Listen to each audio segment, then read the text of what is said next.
The Louisiana Restaurant Association presents Conversations in the COVID Crisis, a special edition podcast to capture the stories of our industry during the most unprecedented of times. Now, here are your hosts, LRA President and CEO Stan Harris and Vice President of Communications, Wendy Warren. Stan, you're the National Restaurant Association Education Foundation chairman this year, and I'm sure that when you were working all those years up to this point, you could have never imagined something like a global pandemic. So I want you to tell me kind of what you thought you were going to be doing and what you're doing right now from the Education Foundation perspective. Well, it's certainly not anything in the years leading up to this, as I was a member of the executive committee and an officer of the organization. As you learn what the expectations are as chair, no one could have ever envisioned a global pandemic like this and its impact on our organization and, more importantly, on our industry. You know, when we're looking at things as an association, we're bringing us together to speak with one voice and to address so many of the challenges that a restaurant operator faces, whether it's regulatory or planning and zoning or operational issues, taxes, or anything else. And from the Educational Foundation side, we're talking about helping to connect with the next generation of workforce, whether we're doing it at ProStart, whether we're doing it through Restaurant Ready, which focuses on opportunity youth, whether we're using our HOPES program, which is helping people reenter society, or our military outreach. All of these things are elements of making the industry more appealing and making people more aware of the opportunities that exist in it. And now we have the largest platform, I think, in the history of the world to tell the importance of our industry right now, and especially our employees and what they do for our communities every day to serve, and they show up for work, and the importance of it right now has never been more clear to me. Do you want to talk about what it's been the last couple of weeks to kind of really drill down on some programs that can help those folks that are so critical to our industry bridge the gap right now? Sure. The first thing that we were able to put together was our Restaurant Employees Relief Fund. And this came from an idea from Rob Gifford, our president of our foundation, and his team and the philanthropic folks that wanted to say, what is it that we should be doing to try to help the industry workers? Because the Ed Foundation really focuses more on the work side, on building that platform to get people into an apprenticeship program, on taking someone who's transitioning from a part of their life, perhaps they were incarcerated, but they need to find something to do. This people-focused side of it is why we were able to bring together so many different funding partners to get this done in very short order. We raised $5.5 million literally in a 10-day window. It helped that we had some great, well-known people that have huge social media presences, like Guy Fieri, that wanted to come and be part of this. I can't tell you how much that means to us as a foundation, but us as an industry, that people want to step up and help. And the other part with this is, too, if we weren't working to foster and build those good relationships and that reputational approach during the good times, you'd never be able to get them during these challenging times. Yeah, and we saw some of that come to fruition also at the state level. Do you want to tell me about the Greater New Orleans Foundation? That was something that we had worked with them on the Hurricane Harvey Relief Fund, and it was an immediate thing where you picked up the phone and called Andy Copeland. And yeah, it's interesting that things have a life sometimes, and sometimes the lifespan is short, and sometimes it becomes more elongated, or you pivot to something that you can work through this. And we really took the Hurricane Harvey Fund and repurposed it to be really a New Orleans Foundation Service and Hospitality Family Program. And it was through the benevolence of Mrs. Gail Benson, the owner of the Saints and Pelicans and Dixie Beer, and from Tabasco Brands and the McElhaney Foundation and family for wanting to put the seed money up to get this started.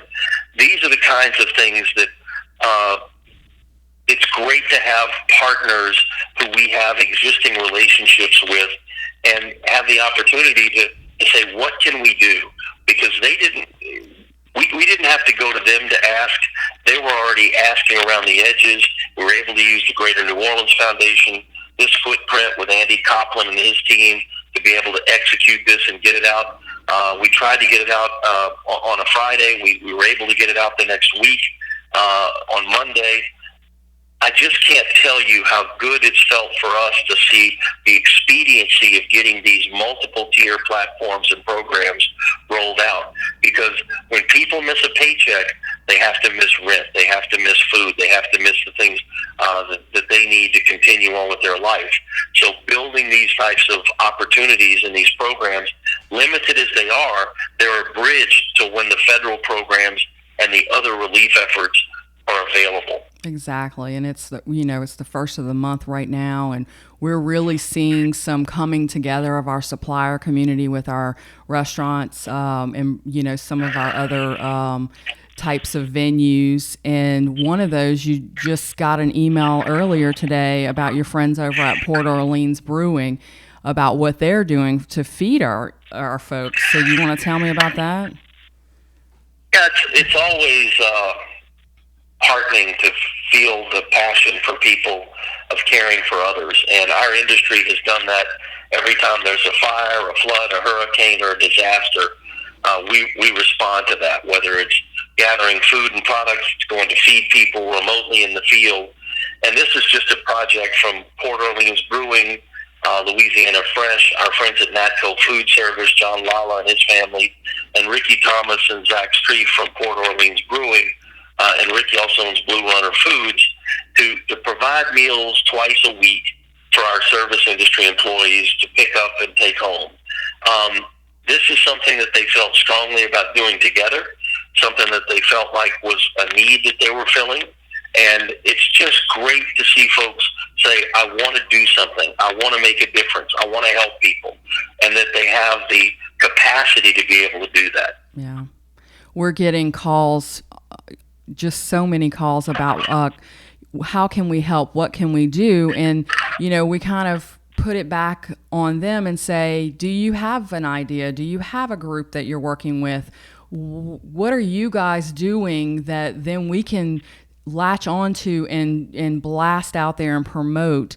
Because we're inundated with trying to serve our members, and that's, while all of it's important, we could, this is where we need the bandwidth to,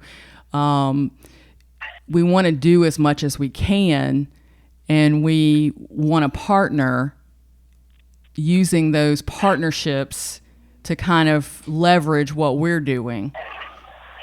Well, and the other part too is that there's a certain amount of scale. At the national level, where we have big partners and foundations that are non-government organizations or brands, whether they're in the beverage business, whether they're in the lodging business, whether they're in the food safety business. All of those people have capacity and scale. When we get to the lower limits at the local level or at the state level, those limits are a little bit lower, but the passion is still there. Yeah. People want to connect, and people want to work together, and they want to see the results because they want to see that they're doing something. And I think what we do as the LRA is help convene those people, help provide the information. We're going to do an email blast out to our GNO chapter folks about what Blue Runner and Louisiana Fresh and Natco and Port Orleans are doing. We want them to know that there are different opportunities to find a meal out there. We've had so many restaurants and so many other operations do it on their own. Mm-hmm. We have groups that are coming to us, elected officials, saying, hey, we want to find a restaurant to provide meals for first responders. We want them to provide meals for healthcare workers when they get off the shift so they don't have to go home and cook or go to the store. Yeah. These types of things to me are truly unprecedented in a actual crisis that we've never seen before, and I pray that we never see again. No, absolutely. Steve Scalise was one of those people. We have the crew of Red Beans here in New Orleans. They're a collaborative group of restaurateurs that's what they're doing every day with their time and their resources, is they're putting together hot meals for the healthcare workers and the NOPD and the folks on the front line. And that's, we can't forget that while everyone's impacted, we have people that are actually like working with the sick right now and trying to take care of so many people that are impacted by this, and many of them doing it in isolation, which is really, kind of heartbreaking. We're all stuck in our homes, but if you're sick to that degree and you can't see your family, that's a real challenge. So I'm really glad that we're able to feed, hot meals. It's tough to do it that way, and a meal is a way that we connect. It's what we do. Food is soothing to us. Food is a salve for us. And, one of the things we've worked on the last couple of weeks is connecting the Department of Education as these schools have shut down, the public schools and the private schools, to provide take-home meals. And we had to find operators that had capacity to produce meals in very large scale and had the credit and liquidity capacity to fund these operations, so that we could continue to push out breakfasts and lunch in take-home fashion for students 18 and under in the education system, to be able to have something to eat, because this is where they get their meals, is through the school system when school's in session. So they've moved forth the summer meal program. We've had some great response from some of our food manufacturers, our large food producers, some of the big caterers and emergency caterers, all answering the bell to say, how can we help with this? So it has not been a single focus. It has been multiple prongs, and we at the LRA have just been so blessed that people trust us, they come to us, and we try to help them connect the dots to solutions. Absolutely. And I know you are 1 minute away from your next conference call, so I'm going to let you go, and thank you so much for your time and sharing all of this information with our membership. Talk to you soon. Well, we will be better about doing this together, I assure you. Thanks. Yes, sir. Bye.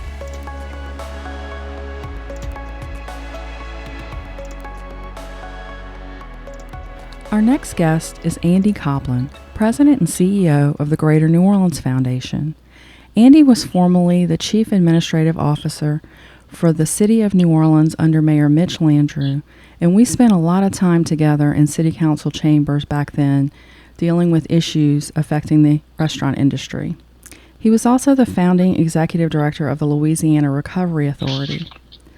Now, Andy is no stranger to the issues our community faces during a crisis, and today he's here to tell us about the Hospitality and Family Assistance Fund. Thank you for joining us today, Andy. Thank you for having me, Wendy, and good morning. Good morning. So tell me about the evolution of this fund and kind of where it originated in our partnership with the Louisiana Restaurant Association. Yeah, so we have a great history with the Restaurant Association here at the Greater New Orleans Foundation, and one of the most touching things was in the way that Louisianans give back when other people are facing adversity. So after Hurricane Harvey hit Houston, one of our local restaurateurs on behalf of the association called us up and said, look, after Katrina, the restaurateurs in Houston were just so generous. I'd love to run an assistance program to workers in Houston who lost their houses due to flooding, lost their jobs because their restaurants closed. And we do an assistance program. And so we, working with the Restaurant Association, raised about $125,000 and gave grants out to adversely affected restaurant workers in Houston. And it was just a great way for us to show, how much we appreciate the help we got from Houstonians after Katrina, and our little bit to pay it forward. Right. And so that really developed a good partnership between our two organizations. And when the pandemic occurred and all the shutdowns began, we realized that there were going to be restaurant employees and other hospitality employees from hotels and bars who, through no fault of their own, were going to be really hurting. They'd lost their jobs because of these shelter-in-place orders that we have to fight the pandemic. But that means that they don't have the resources to care for their families, and so we wanted to do something about that. Yeah, and that was a call between you and Stan early in like day 2, I believe. That's exactly right. Stan and I started talking. I think actually the first conversation I had with him was probably the day the governor was preparing to make his order. Right. And he made an announcement, I think, on a Monday afternoon or Sunday afternoon that things were shutting down Monday afternoon. And Stan and I talked.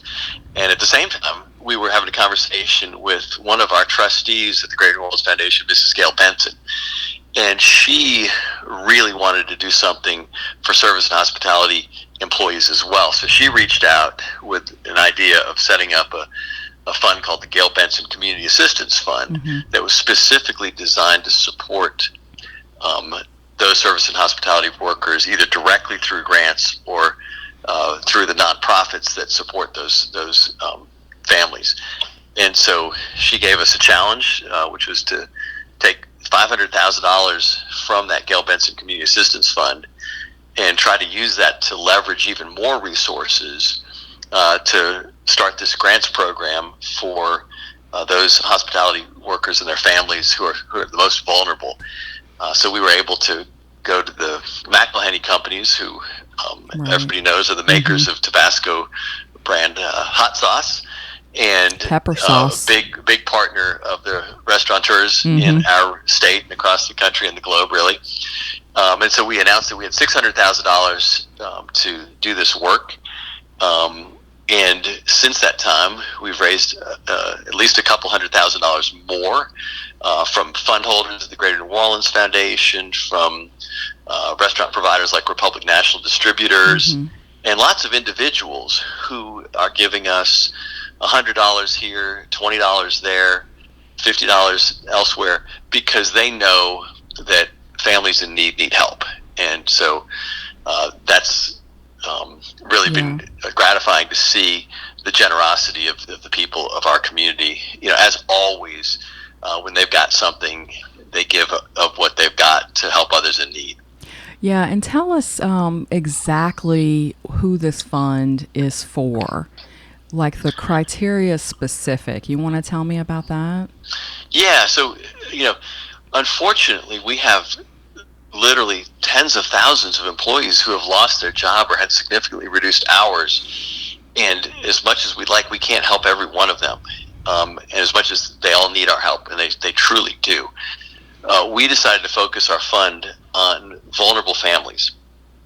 And so those are families who were lower income in our communities before the pandemic started, so below 80% of the area median income. And on our website, ganoff.org, in the section on the Family Assistance Program, we have a chart for each of the 13 parishes in our region that shows that income level by the number of dependent children or elderly parents that you may be caring for, what that income level. So you've got to be below that income level, and as I said, be responsible for other people that you're raising or taking care of.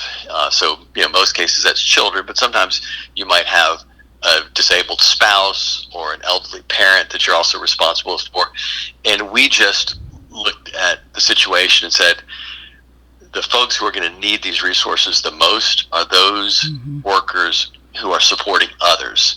They're going to be the most vulnerable to this economic downturn caused by the pandemic, and so we want to help them. So we're going to be able to give $1,000 grants to at least 800 families. We've raised about $800,000 so far. We're trying to get it up to $1 million, so we can give 1,000 $1,000 grants to really benefit these most vulnerable families and give them a little extra money that they need to make ends meet, to keep a roof over their head, to keep food on the table, to keep the medicines they need to stay healthy. Right. And tell me, you had someone apply. This was so sweet. That didn't qualify, and he knew it. But what did he say? Yeah, it was actually a she. Oh, okay. But we got the sweetest note. She said, "Yeah, I really need this money, but I don't qualify. I don't meet. I'm a single person, so I don't meet your qualifications. But thank you so much for doing this. You're right. Those are folks who need the money more than me, and so thank you for what you're doing. And as soon as I get back on my feet, I'm going to send you a check and help you myself." And that's the spirit of generosity. I mean, that individual needed our help, right. And there are thousands more who do. But she recognized that you have to make some difficult choices, and choosing to support those most vulnerable families, which is the choice we made, made sense to her, and so she's going to do what she can to help us out. And I think that's just the spirit. That's why we're going to get through this, because in Southeast Louisiana, we care about one another. Those bonds of community are the most important things that we've got, and that's what we've seen in every example, whether it's in this program or the kind of care people are taking to deliver meals to others or provide free food or shelter. That's just the spirit that we've got, and that's what's going to get us through this. And that woman exemplified what it really is to be a Louisianan and a New Orleanian. Yeah. So for those listening who may have a few extra dollars in their bank account that isn't earmarked for anything because we're all at home not enjoying our normal life, how can they support this fund and help a hospitality worker that needs it in this situation? Yeah, so you can donate to the Benson Community Assistance Fund at the Greater New Orleans Foundation by going to gnof.org/Benson, and we'll put it in the fund. It's dedicated to this family assistance program to help more families. And so again, the more money we raise, the more families we can help, and every little bit counts. And we're so grateful. Last night there was the rebroadcast of the Saints game, and we were encouraging folks to give a donation that matched the number of their favorite players' jersey. So it was the Steve Gleason punt block, and we got a number of $37 donations last night, which was really exciting to see. That's cool. That's great. That's very That's very clever and creative. Well, thank you for taking the time today to talk to us, and we hope to have you back on a future episode to give us an update and maybe share some more anecdotes with us on maybe some thank you notes you've received since. Okay? That would be great, and thank you, Wendy, and thanks to the Restaurant Association for being such great partners and leaders here in our community.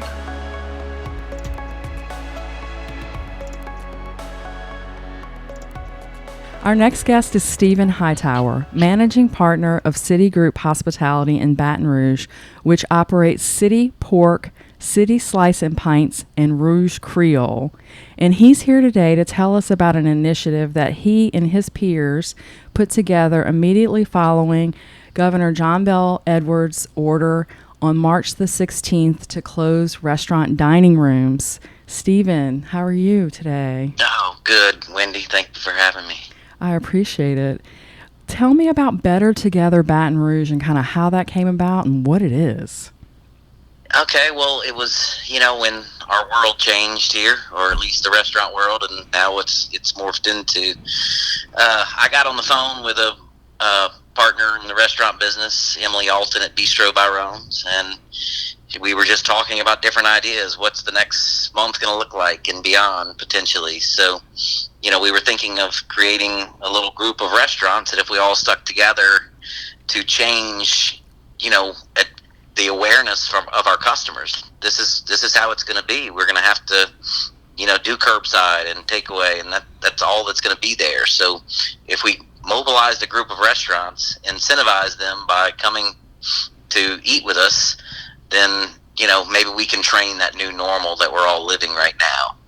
So what that means is you guys have incented your customer base. Say, if I eat at 10 restaurants and I keep my receipts, I can redeem that for a $50 gift card to any of the restaurants. Is that right? That's right. And they get to choose. I mean, as long as it's one of the 10 that where they've eaten, then they can pick where they like the best, and we're going to send them a gift card. And then, the amazing thing, Wendy, is that, this thing started with, we called all of our close friends in the industry, and so we had about 10 or 12 restaurants on board that were all interested in trying to mobilize.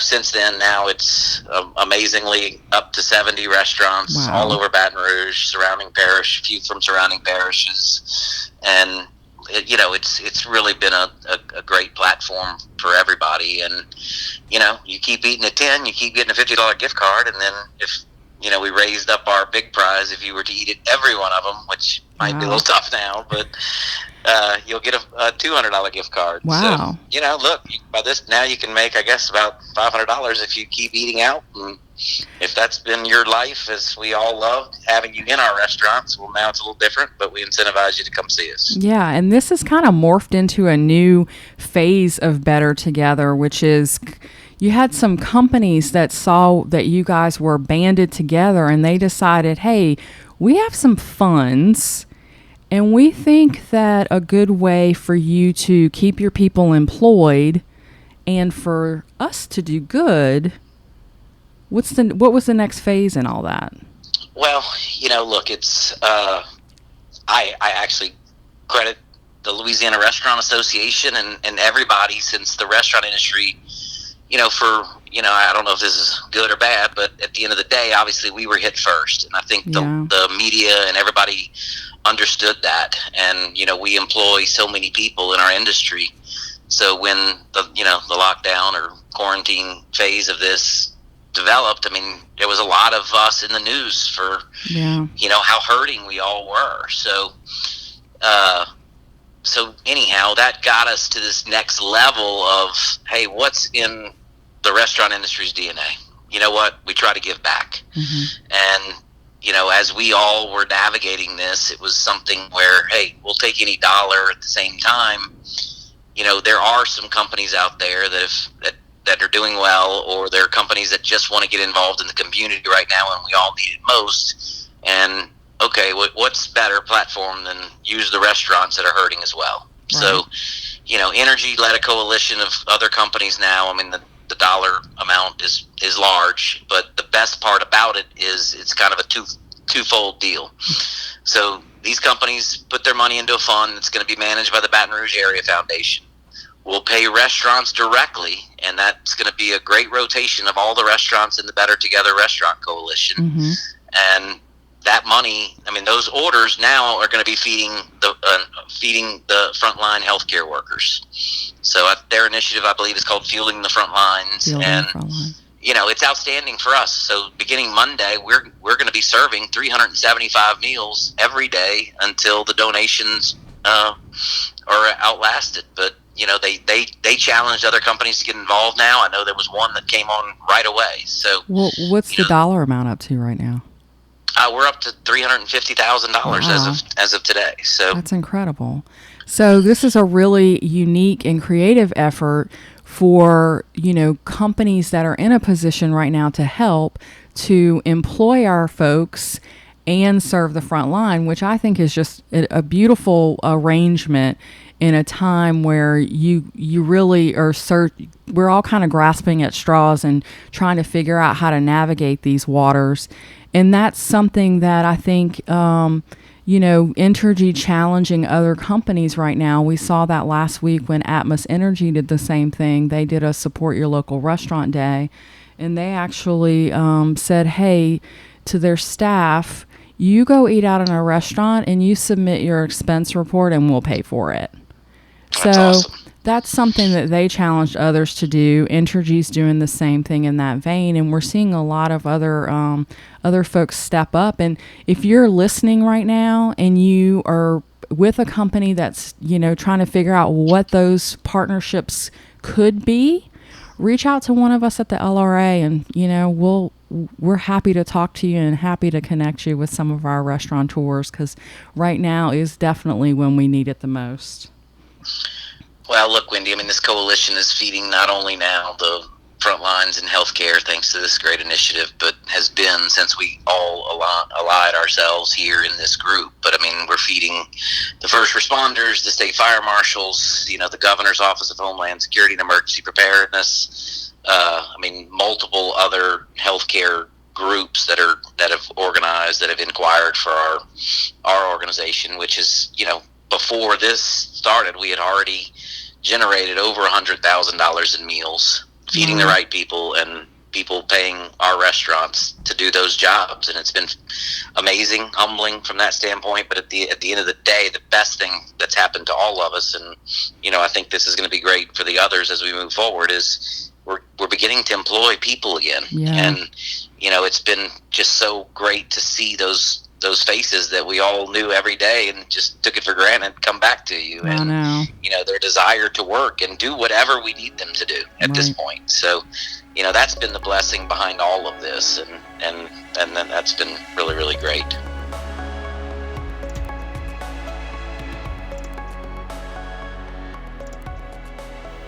I'm here with Don Noel, acting president and minority partner with Port Orleans Brewing here in New Orleans, located right on Chapatula Street. Their motto is brewed below sea level, and Don's here to tell us how the brewery came to be, who the partners are, and what they're doing now in the COVID climate to support the community. How you doing today, Don?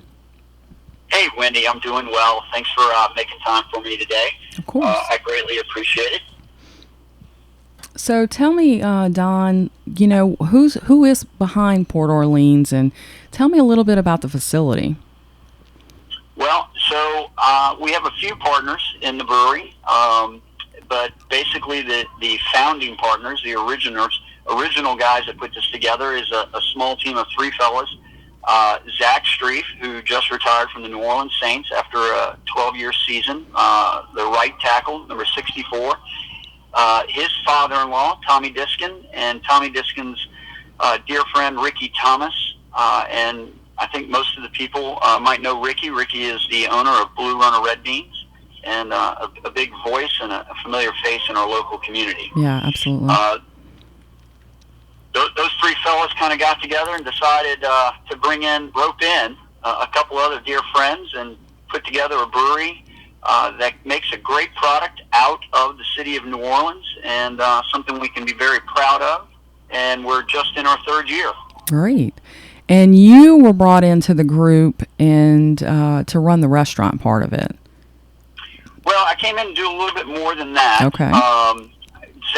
Zach Streif and I have been dear friends for about 12 years. Zach and I did a lot of work together with my previous employer, New Orleans Hamburger and Seafood, and Zach and I have remained friends, and I just kind of started to help him out and give some advice on just running a basic business, and it worked out very well for the both of us, so I officially came on board to run the complete operations for the brewery. Oh, wow, okay. And so the restaurant is just a small part of it, but we've got 10,000 square feet under roof and about 8,000 square feet outside that we cater to the local community as a tap room, restaurant, and then with beer tours and our whole production facility. Very cool, very cool.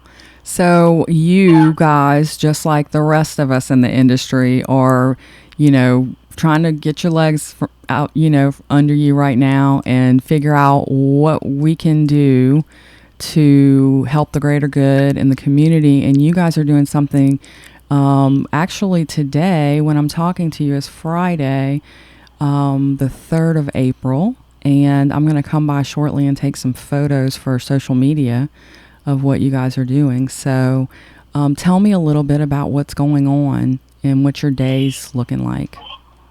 Yeah, so, thanks to the restaurant background in this great city, I was able to reach out to a dear friend that I did some business with. Too many years that I'm going to mention will probably show my age. But John Lala, Annie Lala, and Thomas Lala have been dear friends, and they own a 95-year-old company called Natco that's been catering to what I call the small business operators for so many years. There's so many mom and pops and small businesses that get started, and Natco is instrumental in helping those small businesses get off the ground. So it was kind of an easy fit and a really great idea. So I reached out to Annie first and just kind of pitched the idea that Zach and I had talked about, which is we've got to keep the economy wheel moving. And how can we do that? So Zach kind of tasked himself to say, hey, I'm going to go out there and get some people to invest in this idea. Excuse me, invest is actually the wrong word. Donate. Towards this idea. And we're gonna take these funds and we're going to use them with NATCO, provide that economic movement of that wheel. They are drastically reducing the cost of goods for us and helping us basically get 2 for 1 for what we're doing. And they're providing us with these items, and then we started first with our local group, our team, and we pay for the goods, and we have the money also can pay for the support team that's producing the food, and then we're giving away the products to our industry, whether it's restaurants, bars, any of those small businesses that I mentioned earlier that NACO was supporting. We asked them to reach out to those people. Let's support them first. But it's done so well that we've been able to help those small groups, and now we can't turn anyone away. So anyone that's in need, we're just offering these free dishes, and it is a one-time type dish, a good hearty meal that allows someone to get that full meal in them for the day, if they can just come by and pick it up. But we're also, what we're doing, Wendy, is we've reached out to some of the local hospitals. Ochsner happens to be one of the bigger ones, and most people say to themselves, they're so big they don't need help. But I like to try to remind everyone that big companies like Ochsner, or even bigger companies that are out there, they all have workers, they all have employees, and everyone's going through the same crisis. Right. So let's help everyone. So we'll be feeding the ICU at Ochsner, their team today, and then tomorrow we'll be feeding all of their remote units. And this week we actually fed the urgent care units across town with some of these meals, and it's just been a well-received just experience for everyone. I think what you said about, remembering these are large companies that are employing these, but they may be feeding them, but they may be getting a sandwich and a bag of chips, and what you guys are providing is a hot meal, and also the comfort to them to know that they're being thought of in a time that, while we're all self-isolating, they're actually on the front lines, like helping the sick. And that's really important because the patients can't have any visitors. So they're really the only person that patient sees. And I think that is really touching and really important for all of us to remember as the people that are working in our healthcare system right now. And can you tell me, where do people go that would need a hot meal? What days of the week, what time, what's your address, that kind of thing, if we can share that. So the brewery's got we're at 4124 Chapatulas. We have a front street kind of pull-up dedicated area that makes it very easy for someone to just pull up, be able to jump out, come over to our table. We've got a great system in place where we execute the food from the inside of the building to the table. We have limited touching of the product, and someone can just pick it right up and they can head on out. And then on the system, what we're actually delivering, I'm hand delivering to try to minimize as much of that contact, touch, and interaction as possible through the contacts that I have. But at the brewery, Monday, Wednesday, and Friday, from 12 to 4 is when we are available. We kind of broke it up and left that Tuesday, Thursday, so that our teams that are preparing the foods have as little interaction or any stress around them, so they can prepare on the previous day, execute it, then prepare, then execute it. We figured that was the best way to give everyone the ability to decompress and not have that right in front of you stress of wanting to execute. The one thing every restaurateur will tell you, we want to execute as fast as possible, and we don't want to let anyone down, and we want to live up to all the expectations. So by doing this, we're giving ourselves the best chance to succeed. Absolutely. Well, I really appreciate you taking time out of your schedule today to talk to me.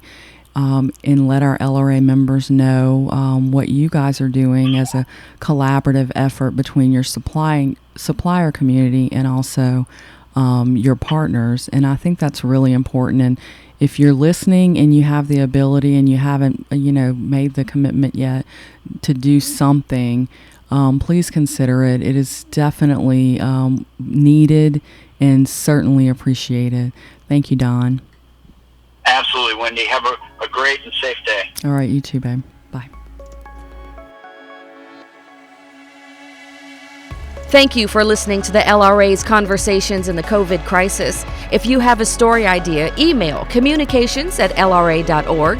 Visit www.lra.org for the latest on COVID-19 resources for restaurateurs. And follow us on Facebook, Twitter, LinkedIn, and Instagram. Until next time, stay safe, everybody, and remember, we at the LRA are working harder than ever for Louisiana's restaurant industry.